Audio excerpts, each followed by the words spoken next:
Hello tout le monde, c'est Charles. Coucou tout le monde, c'est Ava.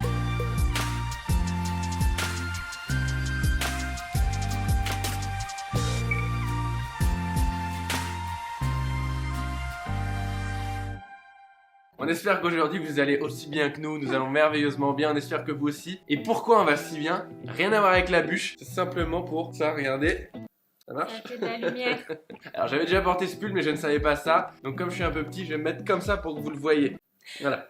Aujourd'hui, on va vous faire une recette de bûche, la troisième de la saison ouais. sur notre chaîne YouTube. Cette fois, c'est une bûche que l'on a créée pour vous. Ça va être quelque chose de plus simple que la bûche précédente qui était une bûche de chef. C'est vrai que vous avez été assez nombreux à nous dire c'est génial les bûches de chef, mais je me sens pas encore d'aller jusque là. Est-ce que vous auriez une recette un petit peu plus simple et surtout une recette fruitée? On nous demande beaucoup. Oui. Un peu plus de fraîcheur. C'est du 2 en 1, c'est un package all inclusive qu'on vous propose ici. On va vous faire aujourd'hui une bûche roulée avec un biscuit viennois. À l'intérieur, on mettra un confit de framboise surmonté d'une ganache montée à la noix de coco. Alors là, si vous avez jamais goûté l'association coco-framboise, c'est incroyablement léger, subtil. Bref. Et pour parfaire le tout, on va venir mettre un glaçage rocher au chocolat blanc avec des amandes concassées, le summum de la gourmandise. Voilà, ça va pas ressembler à la classique bûche roulée, elle est un petit peu pimpée quand même pour qu'elle soit un peu plus haut de gamme. On espère qu'elle va vous plaire. Si l'idée de faire quelque chose de plus simple vous plaît, vous pouvez mettre un pouce bleu en l'air dès maintenant, ça nous fera super plaisir. D'ailleurs, au passage, abonnez-vous, appuyez sur la petite cloche pour les notifications parce qu'on a une dernière recette de bûche qui arrive très bientôt, Juste qui sera avant de Noël. chef et qui va te déchirer. Comme ça, vous allez pouvoir avoir le choix pour le réveillon de quelle bûche vous allez préférer faire. Les gars. On va lancer tout de suite la ganache montée. Vous versez l'eau d'hydratation sur la gélatine en poudre et vous la laissez gonfler pendant 20 minutes au réfrigérateur. Dans une casserole, vous versez dans la crème la purée de coco et le glucose. N'hésitez pas à le réchauffer au micro-ondes pour qu'il soit plus facilement manipulable. Et vous chauffez le tout jusqu'à une légère ébullition. Vous retirez la casserole du feu et vous versez sur le chocolat blanc préalablement fondu et la masse gélatine bien hydratée, cette crème chaude. Le tout en une fois et à l'aide d'un mixeur plongeant, vous mixez jusqu'à ce que l'émulsion soit parfaitement lisse et homogène.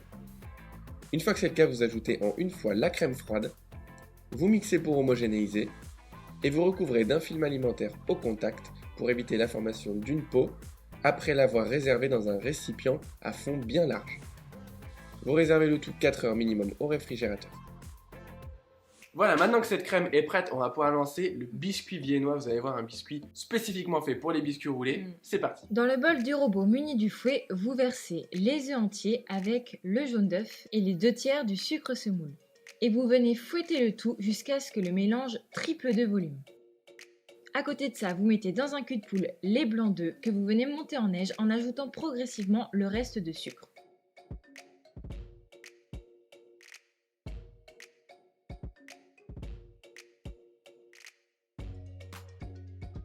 On a une belle meringue, pas trop montée.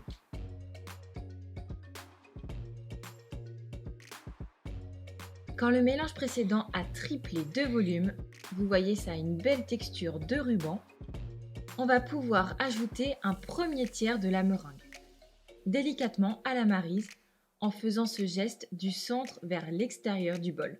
On ajoute ensuite la farine tamisée, toujours délicatement à la maryse pour ne pas faire retomber tout l'air qu'on a incorporé. On termine ensuite avec le reste de la meringue.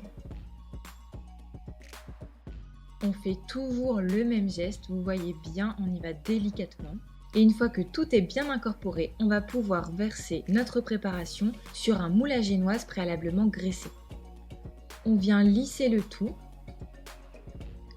sur une hauteur de 1 cm et on enfourne pendant 7 minutes à 210 degrés.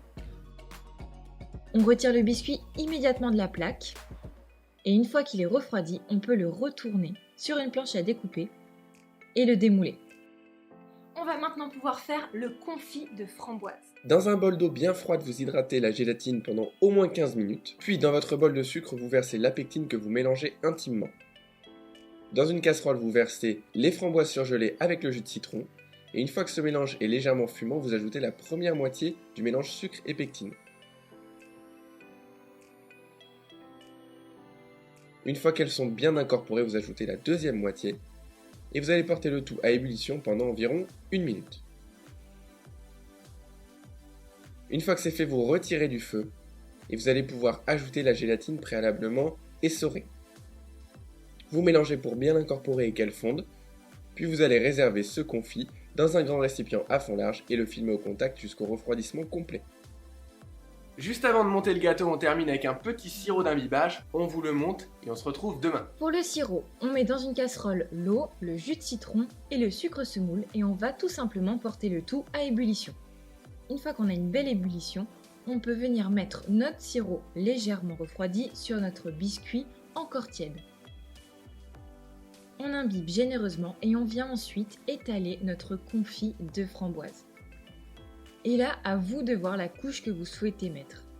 Nous, on y va quand même bien généreusement pour que ça apporte du peps dans notre bûche. On place le tout au réfrigérateur, le temps de monter notre ganache montée. Mais attention, ne mettez pas la totalité dans le bol, vous comprendrez pourquoi juste après. Et vous montez votre ganache progressivement jusqu'à obtenir un beau bec d'oiseau. Puis après l'avoir mis dans une poche munie d'une douille de 20 mm, vous déposez des jolis cordons de ganache montée sur environ la moitié de la longueur du biscuit.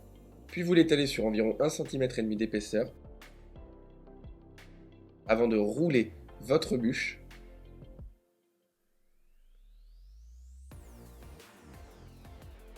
Voilà, on ne veut pas la rouler beaucoup plus loin sinon elle serait trop grosse. Vous découpez et vous gardez le reste pour faire des petits roulés à la framboise, ce sera très bon. Maintenant, regardez la technique pour bien la serrer. Vous la déposez sur une feuille de papier sulfurisé, vous recouvrez la bûche et à l'aide d'une corde, vous la serrez complètement pour qu'elle soit beaucoup plus ronde. Et vous la déposez une nuit entière au congélateur. On va pouvoir maintenant préparer le glaçage rocher qui va venir recouvrir entièrement notre bûche. On va aussi faire des petits décors en chocolat blanc pour fermer notre bûche, que ce soit encore plus joli. C'est parti! Vous allez venir faire fondre le chocolat blanc au bain-marie.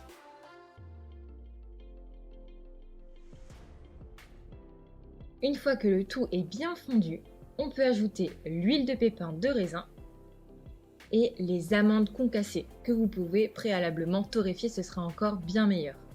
On ajoute du colorant blanc liposoluble pour rendre le tout encore plus clair. Et on réserve jusqu'à utilisation. On peut venir récupérer notre bûche du congélateur, la parer pour avoir des beaux bouts bien droits. Vous avez en plus des petits roulés avec les chutes.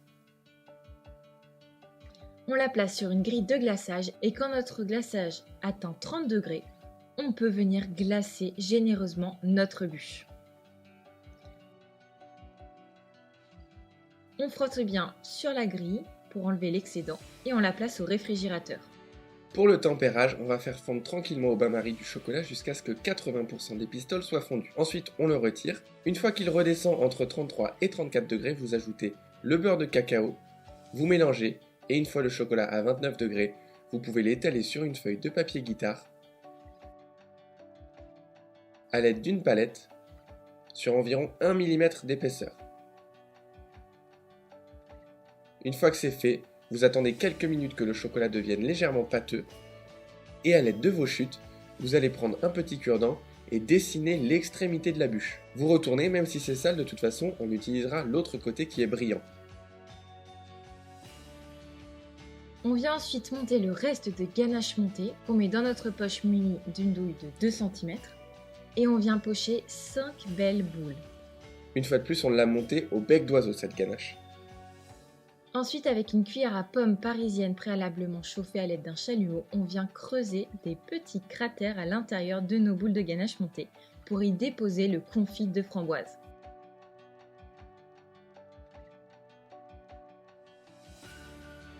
On met un tout petit peu de ganache montée sur une des faces de notre décor en chocolat pour pouvoir le coller.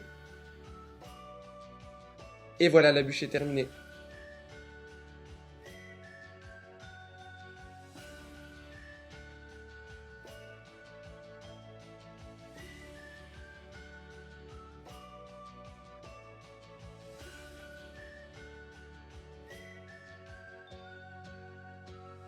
Bon, eh bien, c'est le moment qu'on redoute, mais qu'on fait pour vous, la dégustation. Mais l'odeur, nous, on fonctionne beaucoup comme ça. C'est la folie. Ah. Ça a l'air moelleux. T'y vas, toi. Oui, c'est rond. Eh bien, honnêtement, je trouve qu'il y a tout ce qu'il faut pour réussir une bonne bûche. C'est, voilà, il faut allumer le Père Noël. C'est léger, c'est rond en bouche, c'est gourmand, mais il y a aussi la fraîcheur avec la framboise. Je trouve sincèrement que c'est hyper bon, assez simple à réaliser. Franchement, je vous le recommande à 100%. Pour finir un repas, on n'a pas forcément toujours envie de chocolat, de C'est ça. praliné. Elle est toute fine, toute légère. Ça se mange super facilement. L'acidité, comme tu disais, de la framboise, Ouais. ça rajoute. Ouais, c'est vraiment, c'est super bon. C'est très simple à faire. Refaites-la sur les tables de Noël, de vos réveillons, de votre nouvel an peut-être. Si elle vous satisfait, en tout cas, n'hésitez pas, même si on vous l'a déjà demandé. Mettez un petit pouce bleu, voilà, comme ça, comme celui-là. Hein. Abonnez-vous, appuyez sur la petite cloche pour avoir toutes les notifications. On vous remercie beaucoup d'avoir regardé jusqu'ici. Merci. On se donne rendez-vous très bientôt pour une prochaine vidéo. À bientôt. Bye. Ciao.